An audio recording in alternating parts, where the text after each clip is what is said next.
Square Ball Podcast. Hello there, and welcome to the show. Going to speak to Phil Hay in just a second. It's Dan here from the Square Ball. Before we do all that and get the view from the press box, just a reminder that the show is brought to you by West Yorkshire Electrical, a fully accredited electrician, specialists in renewables who serve West Yorkshire and beyond, whole of Yorkshire. Will even stray outside the boundaries of Yorkshire if you ask him nicely. Solar panel installation, battery storage, we've got CCTV, school contracting as well, huge part of the business, testing and inspection works for your home and your business, and we have finance available for home and business work as well. If it's got wires, they will work with it. wyelectrical.co.uk for details. Search West Yorkshire Electrical on your socials. Hello, Phil. Our Monday get-together then to debrief the weekend. Good morning. Yeah, not a great weekend for Leeds United, was it? It's not been a great week. We'll jump off from this point if we can. Your match report on The Athletic. You finish one paragraph by suggesting that Leeds might be in danger, this week anyway, of being slightly formulaic. So should we pull on that thread a little bit and explore, see where it takes us after that draw with Coventry? It's funny you saying bad weekend, because it wasn't as if they played, especially poorly against Coventry and should have won it towards the end. But they are definitely in this strange position at the moment where they're a long way clear of seventh, given that we're only halfway through the season, a really sizable gap there, but also still a long way back from Ipswich and Leicester. And they're in, the scenario is that Leeds have to win every game if they're chasing the top two. And it's impossible to do that. It's never going to happen. And as I was saying in the piece this morning, drop points hurt the teams who are chasing more than they do the teams who are being chased. And it was, I think, that the most striking part of what Farke said afterwards was, his comment that he really didn't want to focus on any positives that he could take out of the game on Saturday. He wanted the players to feel the disappointment. He said you could see in his body language and in the tone of his comments that he was really deflated by that result. And the reason is because he knows that if Leeds are going to make a dent in this gap that the top two have, it's going to have to happen soon. This is going to have to start quickly if there's going to be a turnaround. And it was a definite opportunity on Saturday after what had gone on at Portman Road between Ipswich and Norwich, and it slipped through his fingers. In terms of being formulaic, you'll find that there's some quotes from Farke very recently where he's spoken about the fact when it comes to goals, he isn't getting many from set pieces, and he isn't getting many bangers from long range. He isn't getting many goals, similar to Coventry's, where it's a high cross hooked into the box. Somebody gets between two centre-backs and nods it in. They have had the odd finish like that. But they do tend to score the same sort of goal over and over again. And I have to say, those goals tend to be pretty impressive when they come. Even Somerville's on Saturday. It's a lovely ball from Ruta to pick that run out. And another great finish from Somerville, who's properly found his finishing touch this season. That's 10 for him so far. But I think for Farke, it's been hard to find a huge amount of variation this week. This was a week where I think, and we spoke about this before the Coventry game, where I kind of felt like the further reaches of his squad were going to have to come to the fore a little bit. I did think they looked a bit flat and a bit lacking in spark against Sunderland. I think there was a little bit of that again against Coventry. I wouldn't go so far as to say that Leeds didn't have enough of that game to win it. I think they did. But it wasn't as vibrant as it can be. And I think Farke would admit himself that the changes he's made, that the players who he's looked to, from the bench, haven't made a particularly significant impact, haven't come up with big goals, big assists when he needs them this week. But again, it feels a little bit like splitting hairs, because you have to go back every time to the reality of what Leeds have done this season, which has been good. It has been good. And they are just in this odd position where, Farke would like to accentuate the positives of what's gone on with the team so far. And he would like to give them, I think, a lot of praise for the way they've played, the way they've performed, for the results in general. But it runs the risk in doing that of sounding a little bit like you're resigning yourself to the playoffs. And I think you could see that in what he said on Saturday, that he didn't want to come out and say to everybody, actually, we're in really good shape and we've had a good season, because he knows that he would like to close that gap, and he knows that the gap has to start closing soon if it's going to do so at all. Is it too obvious to say that it's a formula that works when it works, but then when it doesn't, it doesn't? What more is there to it than that? No, I think that's probably right. And it's not unusual. I mean, a lot of coaches these days base their football on set philosophies, and consistency in the way that they play. And I actually think it's a really positive thing. I think your better teams tend to be teams who do have a fairly fixed or firm identity, and who know what they're about. For one thing, and you'll if you speak to players, they'll say this. Players find it easier to perform when they properly understand and appreciate the system that they're in, and they know how it's supposed to work, and it's not confused, and there's a bit of clarity there about what the approach is, and you definitely see that in Farke's football. There's no doubt at all. But I think there were parts of Saturday where it did feel as if they were trying to get through Coventry and get by Coventry with the kind of same ploy that they always use and the same ploy that Farke always uses. And again, if you're being fair, it has worked more often than not. They've won a lot of games this season. They're sitting nicely in the division. But third place is a difficult sell in the Championship, isn't it? Nobody really thanks you for third place if they think that more might be on offer. And in Leeds, nobody thanks you for third place because they know what that means. They know what that incurs. They know the risk that comes with being in the playoffs. I think when we spoke before Sunderland, certainly before Coventry, we were talking about the risk and the impact of a poor run of form for Leeds because they are already a distance away from the top two. And you have a week like that where you take nothing from Sunderland, you take a point from Coventry when you feel like those games might easily have yielded six, and it does pop the balloon slightly. I mean, a few people said to me after the draw between Ipswich and Norwich, Ipswich will be disappointed with that. I think they'll be disappointed that they didn't win the game because they were the better team and they had most of the chances. But those games, derbies, tend to be quite chaotic. They tend to be very emotional. They tend to be quite unpredictable. And I just felt at full time that Ipswich would probably be quite philosophical about that fixture and say, do you know what? That's not a terrible result, actually. One of the things that's coming up I think it's in your reporting and that of the other Leeds journos who are covering the team more closely, is the use of the bench, because you mentioned it before then, as to perhaps the lack of impact that we're getting from the bench. And it's been observed about how late Farke is making substitutions. He barely moves before 70 minutes. Is there an argument, again, or an increased argument maybe for using subs a little bit earlier, Phil? And I know what we're doing is always here, we're always commenting with the aid of hindsight. We say, sure. A thing didn't work, so therefore, it should have been done differently. It's the argument that always comes up with football, isn't it? But what do you think to the sub? Surely he should be rolling the dice a little bit earlier sometimes just to try and change the way things are going, or is it that games are so balanced that you don't want to upset that balance?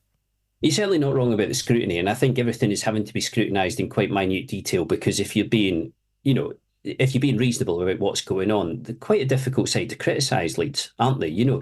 Like difficult to criticise, but still going to draw criticism because they aren't exactly where they want to be, and I think increasingly where people feel like they could be, or perhaps should have been. I still think it was a really big ask to expect Leeds to finish top two this season, but undoubtedly they do have a good squad and they do have very, very good players. It is absolutely later rather than sooner with Farke when it comes to substitutions. That's the way he's been looking at it. But I think more and more, I've started to get the sense of him having the most inherent trust in quite a small core of players. And I think that was shown by the fact that it wasn't really freshened up at Sunderland in terms of the starting lineup.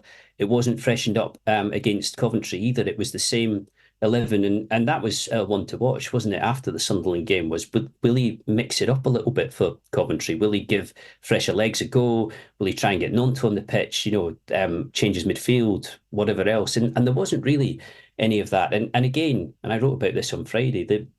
The strategy towards the end was you back three, Ampadu in front of them, and loads of attacking players on the pitch, which does feel a little bit like a Hail Mary. But there is absolutely no pretending that chance for Dan James in the 96th minute or whatever it was an absolute gift. That to win the game is exactly what you're looking for. And I still think people are at this point trying to work out how it was that kind of feathered past the right post. Yeah, I mean, it was a gilt-edged chance, wasn't it? I haven't actually watched it back for the sake of my own mental health. I didn't bother to indulge in any of the... I'm not seeing any aspect of that game back over the weekend. I've deliberately avoided it, and particularly that moment, because it was, I mean, I can recall exactly where I was sat, what I did, and it was head in hands in the East Stand there at Elland Road. We were right behind it, where we sit in the West Stand, directly behind James' finish. So there's that part of you that thinks instantly, this is a goal because you can't miss this. It's too close to miss this. And then again, in the split second, you see the direction of the ball and you have that sinking feeling of this is somehow going past the post, which it did. I mean, I think that the one thing in that move that jumped out to me was Gelhardt with the ball through. And okay, it kind of took a flick off Coventry player, but it was the right pass, doing what he used to do at his best, of creating a bit of havoc and of knowing the pass to pick from that area. And it makes you feel that if Gelhardt was a little further forward in his development, and if it hadn't all been stunted, perhaps he would be more of an option in that zone, behind your number 9 in that kind of 10 pocket. Because interestingly, afterwards, Mark Robins spoke specifically about that. The Coventry manager, he said that they'd analysed a lot the runs that Leeds make from that central area. And I think, we were talking about the sort of formulaic aspect of things. His message to the players seemed to be, it's going to be extremely difficult to track these runs because Leeds are very good and are very good players. And he said several times afterwards, look, everybody has to acknowledge that Leeds are an exceptionally good team because they genuinely are. But his message to his players seemed to be, if as a whole you can manage those runs and follow those runs and stop them from, cutting us apart completely, then you'll get something from this game. And I have to say, actually, for a side who I think look like mid-table and probably are going to be mid-table, I was sort of quite impressed with Coventry. I thought the organisation was good. I thought their game plan worked better for them than a lot of teams who've tried to employ a similar game plan at Elland Road. They held it together at 1-0, and I did think they looked quite dangerous. In isolated moments in the second half on the counter-attack, you did feel like it wasn't out of the question that there might be a second Coventry goal in there. It was feisty, there were a lot of heavy tackles. They weren't scared to put their foot in. I know some people weren't particularly happy with that, but I have to be honest, I think you've got to do that at Elland Road. You've got to be combative. Otherwise, Leeds will just walk all over you.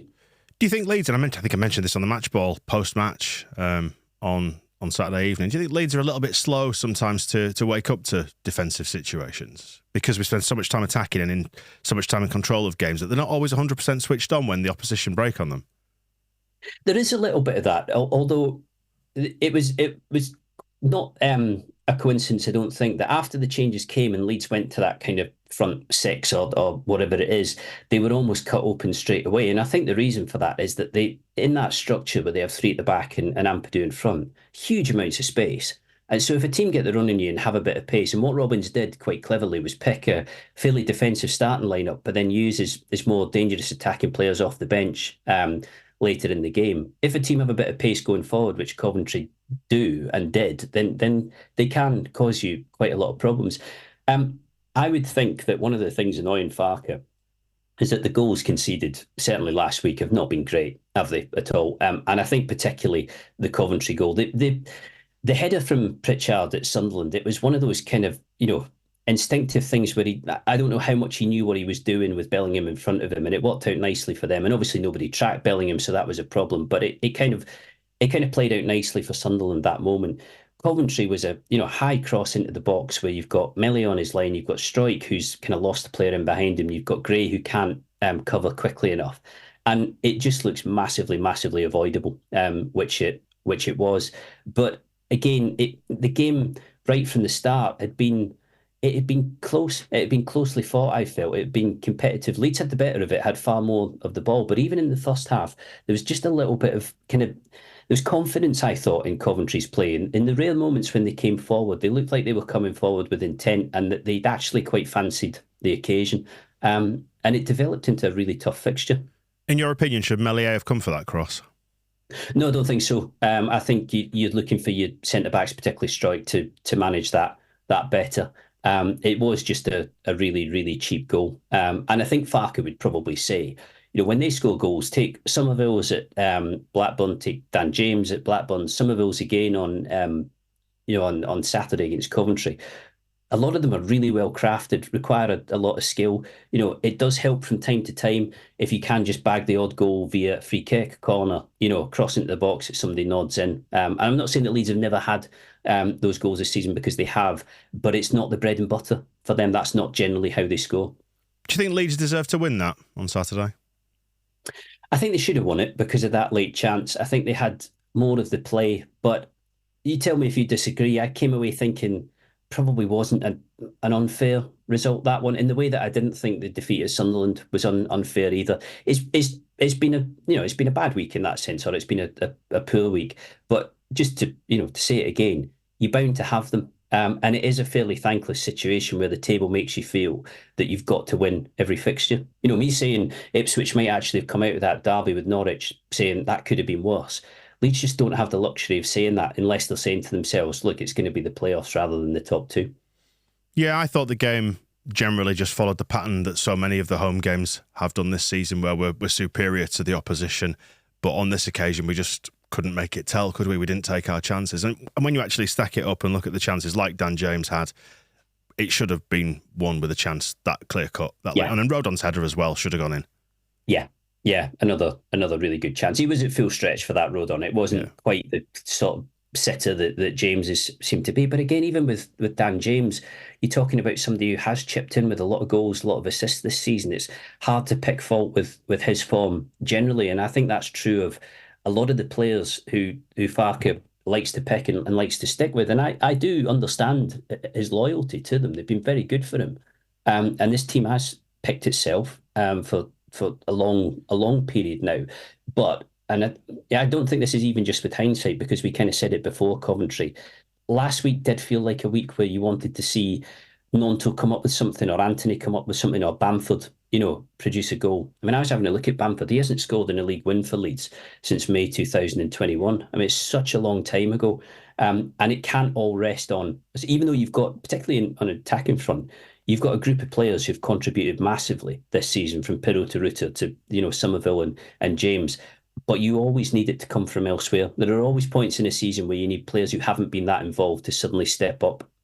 The reaction to this has been fairly typical, in the sense that it's, again, as we were saying in the last week or so, in the wake of the Sunderland game, it's disproportionate, and it gets into baby and bathwater territory again. Talking about the Yeah. It's the table. That's what it is. Pirro needs to drop in. Kamara needs to drop in. Archie Gray needs to put in midfield. Spence at right back. Sign a left back. It's kind of, we're looking for these kind of catch-all fixes for what people have perceived to have gone wrong. And it's not within our gift to tell anybody how they should react to a defeat or how they express it. But what do you think Leeds fans need to take out of this last week and the state of the season as a whole, I guess, Phil? Nobody knows if Ipswich and Leicester can be caught, can they? I think that is the overriding problem here, is that in your head you can't decide whether or not this is the gap is too big to be for anybody to realistically overhaul it. But at the same time, you don't want to tell yourself that it can't be done either. And when you think about how many games are left and how many points are there to be won, and how how rapidly tables do change when a team hits a poor run of form, there's that naturally optimistic part of you that thinks, well, anything is possible. And it's not as if Leeds are so far back that they're completely adrift. But as I say, going through October, November, you're looking at the gap and thinking that's pretty big. Then you get into December, getting closer to January, and there does come a point at which, if you're going to start cutting it down, you've got to start cutting it down. You can't just keep saying, if X and Y happens, then Z. Because psychologically, the longer that Leicester and Ipswich hold this sort of advantage, the better it is for them. The more pressure it puts on Leeds, and I think you saw that on Saturday in the reaction, that people know that if they're being fair, there isn't a whole lot of criticism that they can aim at Farke and the players. And if this was, and I repeat myself constantly here, but if it was a sort of more typical or average season, you could probably suck up results like those last week and say, well, everybody's going to have a bad patch at some point. But it becomes harder to be philosophical about it when you're looking at the table and thinking, yeah, but we just can't afford that unless we are gonna settle for the playoffs. And you do find this with Leeds. Nobody wants to be told that the club has limits, that has upper limits, and I totally understand that. And especially nobody wants to be told that in December, which I think is why when Farke came out afterwards on Saturday, he wasn't going to sit and say to people, you need to be really upbeat about this. This is great. He did say, I want the players to think about the disappointment today because that's the thing that matters. It's true, though, isn't it? If you're going to be more level-headed and calm about it, to say that Leeds had started to close the gap, and it could have been wider than it is right now, and it's possibly just a little bump in the road, and the opportunity presents itself this coming weekend in the form of Ipswich coming to Ellen Road to narrow that gap again, and we will preview that game towards the back end of the week, we should say. It's a mega game, isn't it? But it feels as if a little bit the air's gone out of it because of what happened at the weekend. I don't think it'll be like that when it gets going. And again, this is absolutely prime opportunity for Leeds, but it's become a game they have to win, hasn't it? A draw is a good result for Ipswich. It's not a particularly good result for Leeds. I think Farke's perspective on this, and you mentioned a few times, baby with the bathwater, will be that whatever happens and however the table looks, they have to stick to the programme. They've got to stick to what people tend to call the process these days of doing what's worked for them, of going with his philosophy, given that it has been good so far and it has figured out. But there's no doubt at all that in order for people to feel absolutely alive about this season, it needs to avoid being a campaign where, from an early point, you're thinking to yourself, well, it's going to be playoffs here, isn't it? Some of the more emotive criticism has leaned towards suggesting that Farke's football is too slow. There's no plan B. What do you think to that reaction? I wouldn't have said there is a particularly vast plan B, although he would probably say that plan B is what happens towards the end of the game, where the pitch is loaded up with attacking players. They go light in defence and they hope that makes it happen for them. I'm not totally convinced by that strategy, and I did write about it after Sunderland because, again, having seen it there, I was asking myself, is this more likely to work than not? Is it strategic? What's kind of behind it? But again, there are actually a lot of coaches out there, a lot of very good coaches and a lot of very good teams who don't lean too heavily on plan B either. One over at Eastlands in particular. And Bielsa's team will never fable for plan B. I mean, he was anti-plan B to an extent that I've never really seen with a coach ever, and just that absolute commitment to his strategy and his plan. And I guess the devotion and I have to say as well, very sort of admirable attitude of, if this doesn't work, then it doesn't work. But it's the way I see it, and it's the way I think we should play. It's my job as head coach, and I'll take the consequences if it doesn't.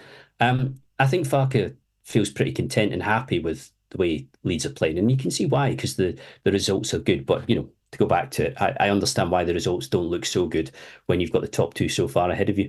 It's amazing what a couple of bad results in a week can do in terms of anxiety around the transfer market. And I'm aware we're sort of 2 weeks out now from the start of January, and the whole cycle's going to start again, isn't it?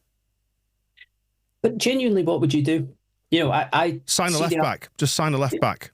Absolutely, sign a left back. I think that has to be done. And there's no excuse on that now. No excuses, because I know they thought that between Firpo and Byram and the ability of other players such as, let's say, Shackleton or whatever to cover that position. We saw Spence there on the left at the weekend. I can ask you about that actually as well in just a second. But it's quite clearly it's not quite enough, is it? It's not quite enough. We need somebody in there who is either fit, reliable, whatever it might be. Just find a way to do that. Please just sign a left back. And as you've been banging the drum for a number 10 as well, Phil, and I agree. Just maybe that one extra body in there who could perhaps help to unlock things. Difficult position to fill as well, particularly at this stage. I'm mindful of that. I think I'm a bit more realistic about number 10 in the sense of appreciating that it's not easy to go out and get good players like that. And whereas at left back, and I'm not saying it's easy to get good left backs, because we've seen over the years at Leeds that they seem to have been capable of signing good left backs more often than not. But that is a position they need to cover. I think Byram, to be fair to Byram, he's ticked the boxes of fit and reliable mostly this season, but you always knew that in the background there was the threat of him breaking down, because he has had major injury problems. If you read the interview we did with him, he's very frank about it. He says in the summer he was basically asking somebody to take, to use his words, take a chance on someone with a very poor injury record, which he has. But when he's played, he's been excellent and comfortably first choice left back.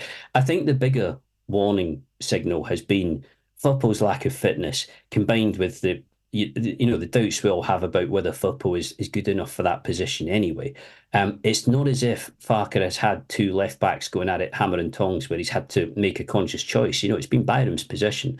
So yeah, I think that needs to be covered. But I still stand by what I've said previously, which is that I don't see how there can be vast recruitment for this squad, because you're not talking about weaknesses in many areas. You're not talking about a shortage of numbers in many areas. And I think in order to make additions in quite a few positions, you would have to lose players on the basis that you'd have too many to use.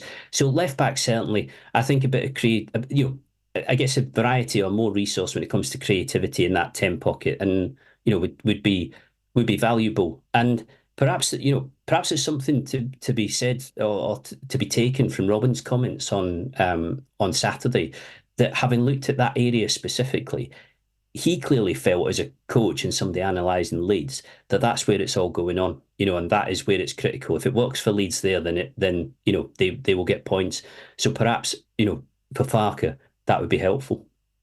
What do you make of Spence on the left? There were occasions when you felt, or do you agree, that he wasn't quite 100% about going down the line and taking on the man because it was his unnatural side, and he tended to either cut back or perhaps drop a pass back into the midfielder who come across to sit in behind him. But I thought he was pretty lively.